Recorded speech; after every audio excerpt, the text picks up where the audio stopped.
আমাদের এদিকে যে কোনো বটের পাতা পেকে পড়ে যায়, কিন্তু ওখানে ওই বটের পাতা কোনোদিন পাকবে না, ওইভাবেই থাকবে। তাহলে এই যে ভগবানের লীলাভূমি, লীলা স্থান, এগুলি দর্শন করলে মানুষের বিবেক চেতনা জাগে।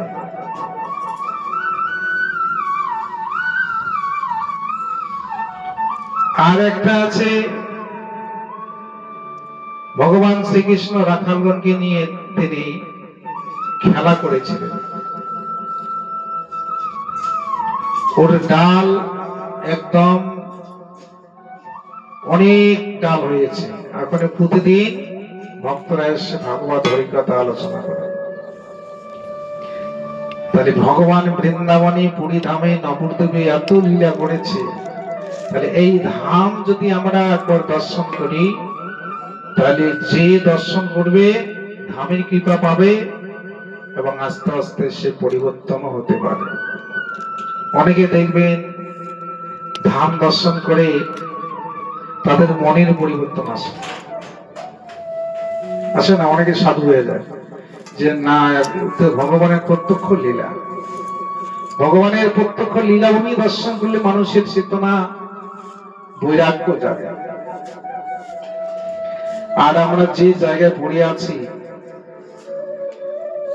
পাশেই নবদ্বীপ, নবদ্বীপে শুধু অল্প, কিন্তু আমরা যাই না। আমেরিকা কোথায়? ওখান থেকে ভক্তরা ছুটে আসে, আর আমাদের 250 টাকা ভাড়া, 300 টাকা ভাড়া, তাই যেতে পারে না। তো এই জন্য আমাদের ভগবান এই ভারতবর্ষে লীলা করেছেন শ্রীধাম নবদ্বীপে। ওরা যখন প্লেন থেকে এই মাটিতে নামে, ভারতে মাটিকে স্পর্শ করে প্রণাম করে। কেন? ভারত এই মাটি ধন্য, এখানে চৈতন্য মহাপ্রভু এসেছিলেন, এইখানে পঞ্চপাণ্ডব এসেছিলেন, এই জন্য এই জায়গাকে প্রণাম করে। এখানে ভগবানের শ্রীকৃষ্ণের জন্ম। তাহলে এই যে ভারত ভূমিতে জন্ম যাহার, জনম সফল তাহার। আমাদের জনম ধন্য, কিন্তু আমরা ধন্য করতে পারি না। কিন্তু যদি আমরা আসল জায়গায় না যাই, তাহলে বুঝবো কি করে? এই জন্য বলছে সঙ্গ তো অবশ্যই করতে হবে। সঙ্গ না করলে এটা আমরা জানবো না। একজন ভাবেন সাংসারিক মানুষ, ও যদি কোনোদিন কোনো সাধু সঙ্গ না করে, ওর নেশাটা সংসারে থাকবে, আর কোনো পক্ষে যাবে না। কেন? ও তো সাধুগুরু বৈষ্ণবের কৃপা পায়নি, ও সংসারে মজে আছে। মরার সময় মানুষেরা কি কোন জায়গায় চাপ দেয়? বুকের মধ্যে, বুক জাম হয়ে যায়। ওই যমদূত কালদূত এসে বুকের মধ্যে ধরে, তারপরে চোখের মধ্যে ধরে, তারপরে মুখের মধ্যে ধরে। এই 3 জায়গায় আগে বন্ধ করে দেয়। চোখের পর্দা বন্ধ করে দেয়। অনেকে দেখবেন মরার সময় চোখের পর্দা বন্ধ মানে চেনে না। তাহলে আমি নাতিকে দেখবো, আমার বড় ছেলেকে দেখবো, কিন্তু দেখবেন আশেপাশে বসে আছে, দেখতে পায় না।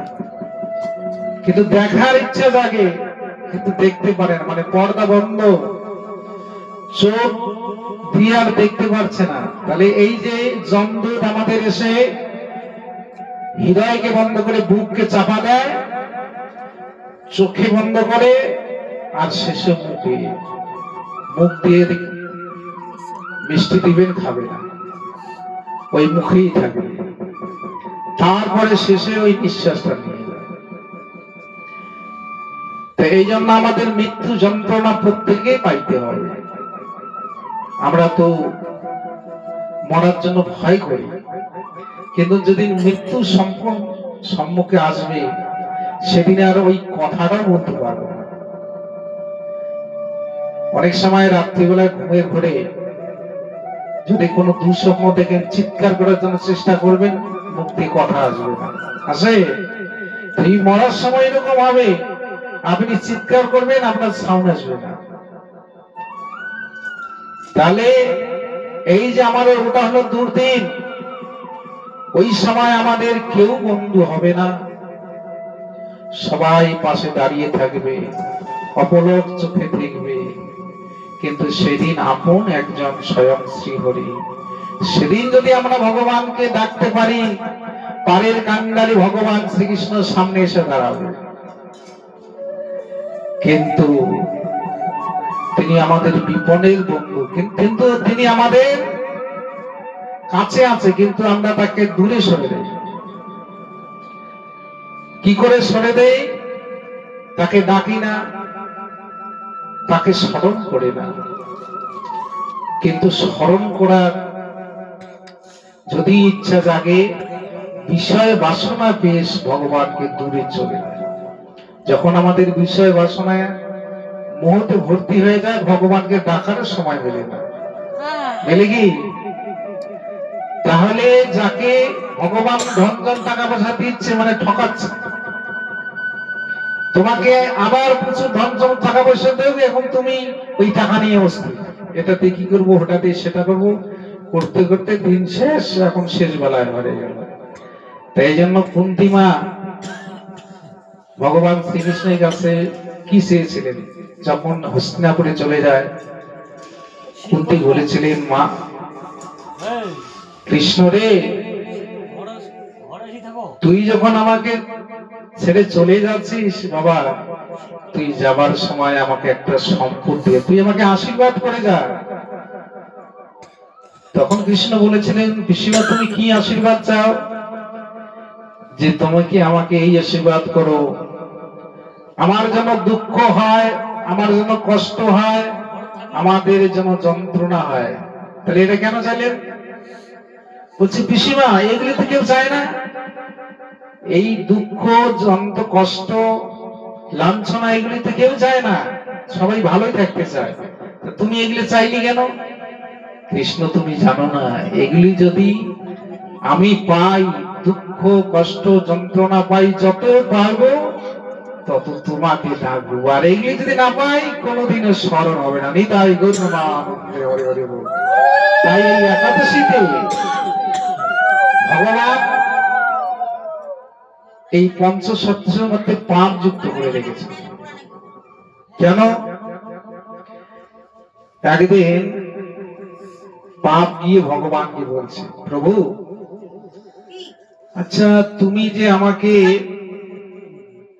এমন এমন জায়গায় স্থান দিলে যেখানে পাপ, যেখানে মারামারি টাঙাটাঙি কাটাকাটি, ওই জায়গায় স্থান দিলে, তো তুমি তো একটা ভালো জায়গা দিলে না। ভগবান বললে, তুই কি ভালো জায়গা চাস? বলে আমার একটু ভালো জায়গা দিন। ভগবান বলছে, আচ্ছা ঠিক আছে, তুই যদি ভালো জায়গা চাস, ঠিক আছে, তুই অন্যের মধ্যে ঢুকে যা, পঞ্চশস্যের মধ্যে ঢুকে যা।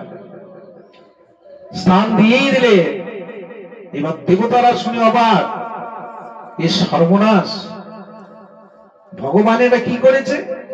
এই পাপকে অন্যের মধ্যে ঢুকিয়ে দিয়েছে। না, এটা আমরা মানবো না। দেবতারা সবাই মিলে ভগবানের কাছে গিয়েছে, এ বলছে, প্রভু আপনি এটা কি করেছেন? এই পাপকে এমন জায়গায় স্থান দিয়েছেন, মানে পৃথিবীর যত মানুষ আছে সবাই তো অন্ন খায়, অন্ন ছাড়া তো কেউ বাঁচতে পারে না। তাহলে সবাই কি অন্নই পাপেই ভক্ষণ করবে? ভগবান বলছে, ওরে দেবতা, আমি যে অন্যের মধ্যে তাকে পাপকে স্থান দিয়েছি সব দিনের জন্য নয়, অন্যের মধ্যে স্থান দিয়েছি একদিনের জন্য, সেটা হচ্ছে একাদশী। ওই একাদশীতে যে অন্ন খাবে সে পাপ গ্রহণ করবে, তাছাড়া বাকি দিন খেলে পাপ হবে না। এই জন্য একাদশীতে অন্যের মধ্যে এবং পঞ্চশস্যের মধ্যে পাপ যুক্ত করা আছে। আর এই একাদশীতে যদি কেউ জীব হত্যা করে এবং একাদশীতে কেউ যদি আমিষ ভক্ষণ করে, তার আয়ু কাল আস্তে আস্তে কমতে থাকবে। এই আজকের দিনে যদি আমিষ খায়, শাস্ত্রে বলা আছে তার আয়ু একটু না একটু কমবে, এইভাবে কমতে থাকবে। অনেকে দেখবেন হঠাৎ মরে যায়, তার মরার সময় হয়নি তাও মরে চলে যাচ্ছে। কারণ মৃত্যুকে কেউ আটকাতে পারবে না। আমাদের এই যে হাতে দেখা পরিবর্তন হয়ে যায়, লক্ষ্য করবেন রেখার কিন্তু পরিবর্তন আছে, কর্ম নিজে হাতের রেখা পরিবর্তন হয়, যেমন যেমন কর্ম করবে হাতের রেখা সেই রকম হয়ে চলবে। তো এই জন্য একাদশী নিয়ত ভাবে প্রত্যেকেরই করা উচিত 8 থেকে 80 বছর পর্যন্ত।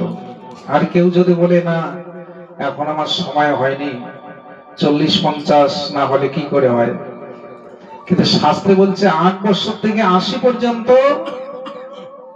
একাদশী করা নিয়ম আছে। আর যদি বলি 50-60 হোক তারপর যাব, কিন্তু 50-60 যাওয়ার পাবো কিনা ওটাও গ্যারান্টি নেই। ওই পর্যন্ত আমি যে যাব ওটা তো আমাদের কোনো ওই সময়টা আমাদের কোনো নির্দিষ্ট সময় দেয়নি 60 বছর যে আমি বাঁচবো, না বাঁচতে পারি।